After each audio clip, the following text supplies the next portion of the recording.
Tis I. Hi everyone, glad to see you back, glad to see you looking fresh, and today I wanted to talk about the Attack on Titan finale. And not just the finale, I want to talk about the entire thing, really my story with Attack on Titan and how it came to be.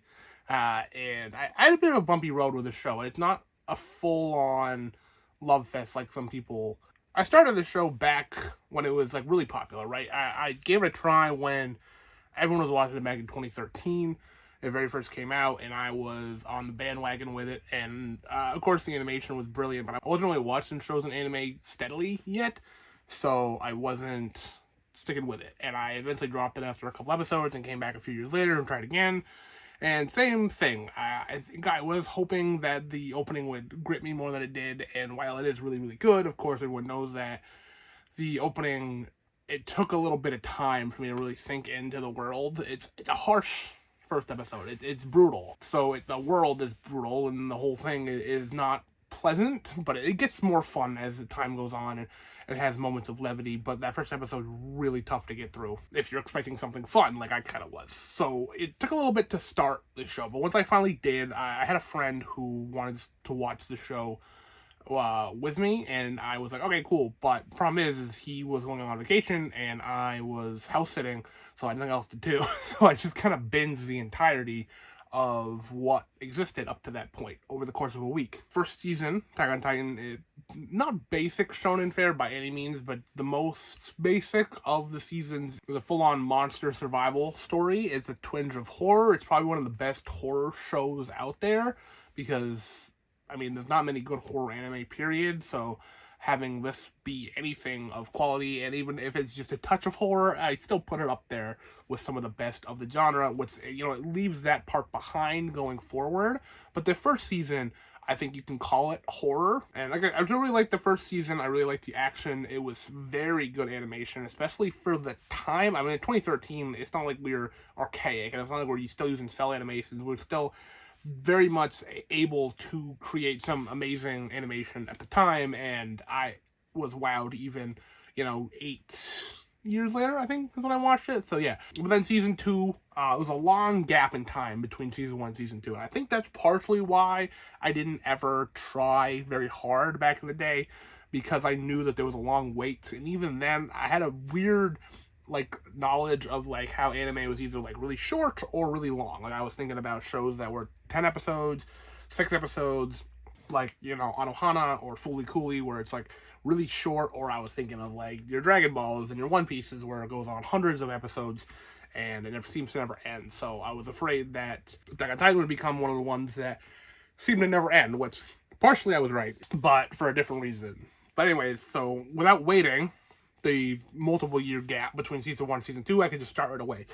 And right away, there's a bit of a change in the show. It's not really for the worse or for the better. It definitely becomes more political in season 2. For a lot of people, it's a good thing. And while, again, I was already on the fence of being this is a really good show, I didn't want things to change. I really like the survival aspect of the first season. I really like the way that it feels like anybody could die at any moment. It feels heartbreaking when something bad happens. For it to switch gears a little bit, and it definitely doesn't pull away from the fact of things can happen and bad things happen, and bad people do bad things. It definitely does shift a little bit in season 2, and even more in season 3. But that's not to say there are bad moments in season 2 and 3. I think it's better than season 1 as a whole. Some huge aspects, of course, was finding out who the Colossal and the Armored Titan were. The suicide charge is still one of the best moments in anime of all time, I think. I don't think it's going to be topped. It's going to be very hard to be topped. At least be in the conversation, I think, for a long, long time as one of the best moments in all of anime. That leads us into season 4. The studio change into MAPPA and the entire switch up of genres almost entirely. Season 1, 2, and 3, while they do change, they ebb and flow in between war and politics and survival and horror, and they balance all these things well. Season 4, backtrack, season 3 ends on a very, hopeful note. And then a very strangely hopeful note, especially for a show like this, where it feels like hope is a rare commodity. So, when season 3 ended, it feels almost like it could end right there. Like it's a bow tie that's like not a perfect summation of everything we've seen, but it wraps up decently well. So season 4, we have the time jump, and we have the new setting, and we have, like I said, the new studio, and we have basically new genre for most of season 4, part 1. So where it is now, instead of a monster survival show, it is World War II. And again, for a lot of people, that's cool and fun, and they really enjoyed it. For me, it took a long time to come around on it. The show genre swapping, I don't know. I have a thing with genres as a whole, right? Where I feel like some genres are seen as less than for a lot of reasons, like horror, action, stuff like that can be seen as less than in terms of art appreciation.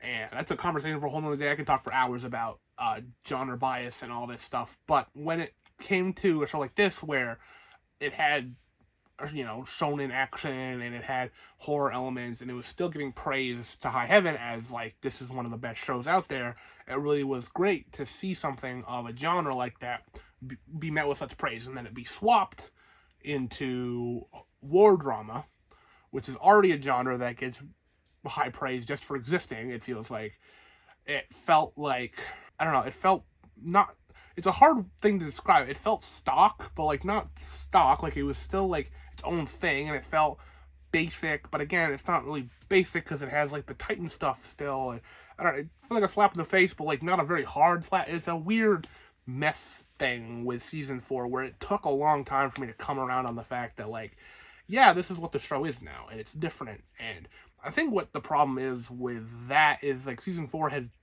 part 1 had existed for a little bit before I came around to it, and so I remember vividly people saying this show is the best, this show is a masterpiece, this show is incredible. And so I walked into season 4 being like, all right, wow me, because, like, while the show had been good up to that point, I wasn't wowed to a crazy extent. And it didn't wow me. I think I set my expectations too high, and I think the show, like, couldn't ever meet those. And then also I was ready to complain about every little thing, so all of a sudden when Mappa is making the Titans CGI, that's a big no-no.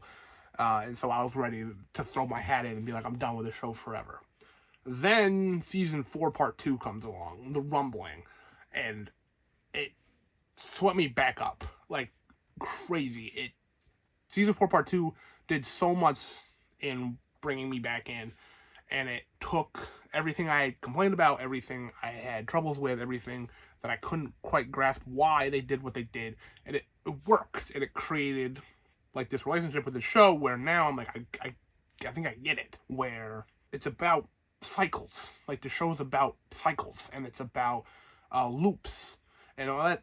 On the surface, that sounds dumb and boring, but, like, if you stay with me a little bit, like, I don't want to spoil the back end of the show by any means. As you come into it and you start realizing that, like, oh, okay, like, this loops back in with this, and this back in with this, and the story all connects together very well, and it all loops perfectly. That's what the story seems to be about. It's like an endless cycle of things.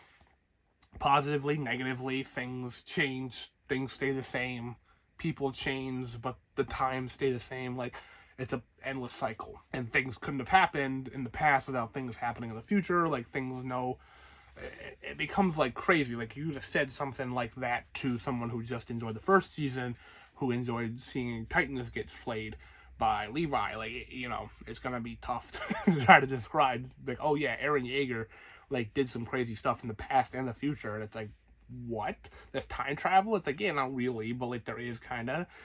So it goes crazy. But then, of course, the final part, season 4, part 3, which, again, the naming scheme, I guess I'll mention that now, is silly for a lot of these, because season 3 was also split into 2 parts, so it should have just gone season 1, 2, 3, 4, and then would have been the final part, technically, so then 5, 6, 7. So 7 seasons, and you would have been fine. Even though, yeah, season 7 is only 2 episodes long, but they're, like, feature-length episodes, so, it is what it is. But the show coming to an end, and, going into it, I was lucky to not get any spoilers, so I will not be giving any spoilers.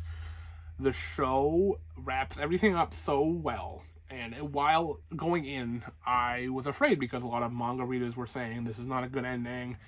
This is like not well done, like a million different excuses and complaints. And so I was scared. I was like, are we going to get Game of Thrones again, where the ending isn't the greatest thing in the world? And while the journey was great, the destination was very bad. I don't know what they read. I don't know if they were burnt on something. I don't know if they were upset by something else. But like, this ending is wholly conclusive. It wraps everything up almost perfectly. Like, it does so many things, and it ties up so many loose ends, and it handles every character with grace, and it can do everything that it needs to do, that I don't see how you can fully complain, unless like you wanted certain characters to end up different ways. But like, I don't know what kind of mental gymnastics you need to get to try to convince yourself that that would have been better as an ending than the one we got. Because the one we got, like I said, everything is wrapped up wonderfully. And while it's not a fully happy ending, it's a hopeful ending. You can sit there and be like, well, it feels like we haven't gained anything or earned anything. It's like, I don't know how you could possibly think that. I don't know how you can think that what any of these characters did was in vain. I don't know how you can sit and be like, I wanted this character to end up like this or that. And when all the characters seem to be where they need to be, and all the characters are where they are meant to be, and this show seems to have handled everything extremely well and putting everything where they need to go. And I couldn't have asked for a better ending. I think the ending is the best part of the show, and that's high praise because the show has been great. And while I have my roller coaster ride of emotions with it, and parts that I didn't love and parts that I did love, I think the ending really cemented this show as something extremely special, and one that I do want to go back and watch again someday, where I can just kind of sit down and go through. Or, you know, I could do that for the most part up till season 4, part 1. I wasn't able to watch the entire thing. I wasn't able to watch all of it. What is it, like it's 87 episodes plus the 2, so 89 episodes. So yeah, that's my journey with Attack on Titan. Have you seen this show? If not, why not? That's kind of crazy to think you haven't, because the whole internet's been talking about the ending of this for a long time, and it's finally here. It did end. It's crazy to think, because, you know, I think a lot of anime doesn't end, and the ones that do, you know, they don't make a big splash, but this one deserves all the momentum it had going in, and the finale has been wonderful. And I said I couldn't ask for a better ending to a show that, like, while I said, like, ups and downs, but it was great. So that'll about do it for me today. Thank you so very much for watching, and as always, like this if you like this, subscribe if you haven't already, and I will see you at some point.